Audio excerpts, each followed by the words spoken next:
Masih bisa? Silakan. Ya. Ya, terima kasih.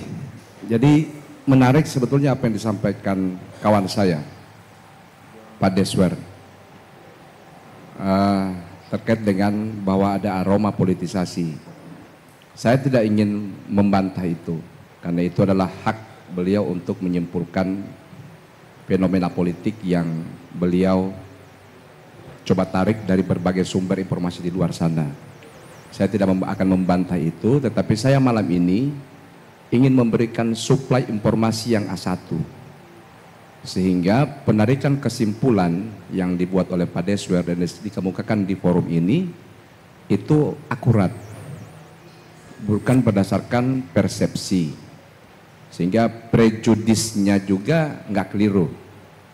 Oke Pak Deswer, jadi saya masih bersikukuh bahwa ini tidak ada kaitannya dengan politisasi, apalagi tadi dikaitkan dengan keputusan-keputusan politik Partai Nasdem menjelang pilkada gubernur kepala daerah. Pak Deswer, Pak Hamim Pou itu dia benar diminta untuk dicalonkan menjadi calon anggota DPR RI dari Sulawesi Utara. Tentunya ini bukan atas usulan Partai Nasdem Gorontalo, yang pertama. Partai Nasdem Gorontalo itu telah memintakan kepada Kakak Hamim Pou untuk tidak maju pada kontestasi Pileg 2024 karena sedang kita persiapkan untuk menghadapi kontestasi Pilgub 2024. Yang pertama. Yang kedua, saya ingin menegaskan kembali bahwa tercalonnya Kakak Hamim Pou sebagai calon anggota DPRD Provinsi di daerah pemilihan Sulawesi Utara itu atas kehendak dan permintaan yang bersangkutan, bukan atas keinginan atau dorongan politik dari Dewan Pimpinan Wilayah Partai Nasdem Gorontalo. Pertanyaannya kenapa ini diakomodir?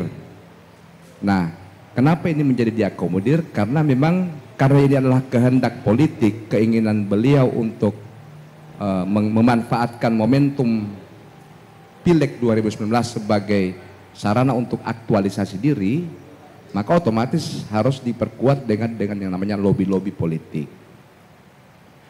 Lobby-lobby politik di tingkat DPP itu kemudian meyakinkan DPP Partai Nasdem untuk mencalonkan Kakak Hamim di daerah pemilihan Provinsi Sulawesi Utara. Clear. Untuk menjaga kekosongan kepemimpinan dan agar Kakak Hamim fokus meraih kursi di Provinsi Sulawesi Utara, maka Dewan Pimpinan Wilayah Partai Nasdem sesaat itu juga melakukan pergantian kepemimpinan.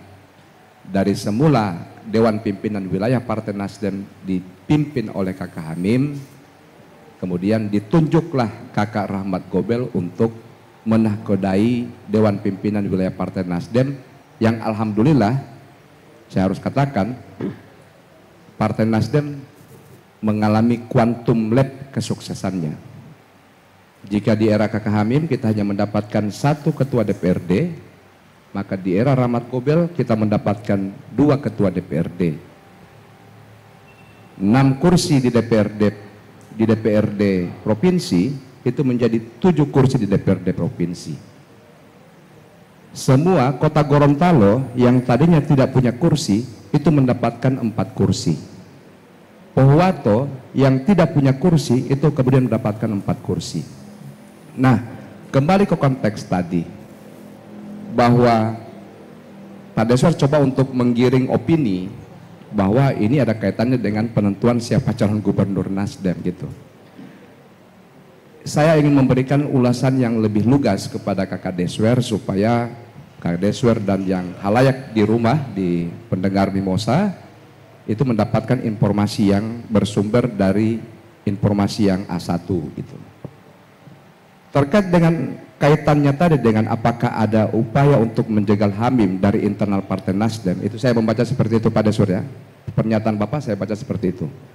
bahwa internal Nasdem melakukan upaya menjegal Hamim untuk tidak mendapatkan tiket gubernur. Di publik juga berkembang isu itu. Ya, makanya saya bersyukur Pak Hadi undang kita hari ini. Ya. Saya terima kasih. Anda salah menangkap ini penyampaian saya. Enggak. Ini harus saya luruskan.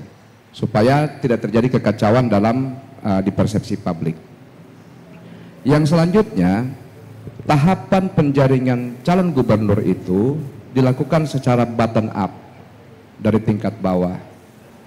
Nah, dari hasil penjaringan bakal calon gubernur Gorontalo, Moderator,